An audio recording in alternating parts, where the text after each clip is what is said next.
In today's video, I'm going to teach you how to hide frames in Miro, the comprehensive 2025 guide. Whether you're collaborating on a detailed project or organizing your creative ideas, understanding how to control the visibility of your frames in Miro can be incredibly helpful. Let's dive in and start with the essentials. First, you'll want to navigate to Miro's website. Open your preferred web browser and type in miro.com in the address bar. You'll be greeted by Miro's homepage. The simplicity of the homepage design makes finding what you need quick and easy, even for those new to the platform. Once you're on the homepage, look for the login button at the top right corner of the page. Click it to proceed to the sign in page.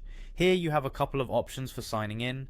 You can either enter your email address and password directly, or for added convenience you can choose to log in using your Google account.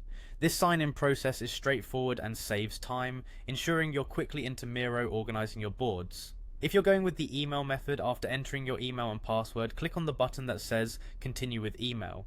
This will lead you to your Miro dashboard, a centralized hub where you can access all your boards. Now locate the specific board you want to work with. This is the place where your creative process comes to life. Click on the board's thumbnail to open it. Inside your chosen board, you'll see a collection of frames. Frames are essentially containers that hold your content. They play a big role in organizing and structuring information within Miro.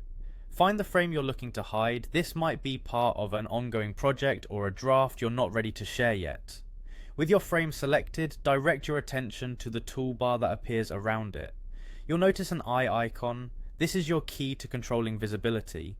Simply click on this eye icon, and just like magic, the frame will be hidden from view. This feature is particularly useful in collaborative environments where you may want to focus discussions or presentations around specific frames, leaving others for future sessions. And there you have it, a complete walkthrough on how to hide frames in Miro. By following these steps, you gain greater control over your workspaces, ensuring that your boards are not only visually organized but also strategically managed for different stages of your project. Thank you for watching and happy organizing with Miro.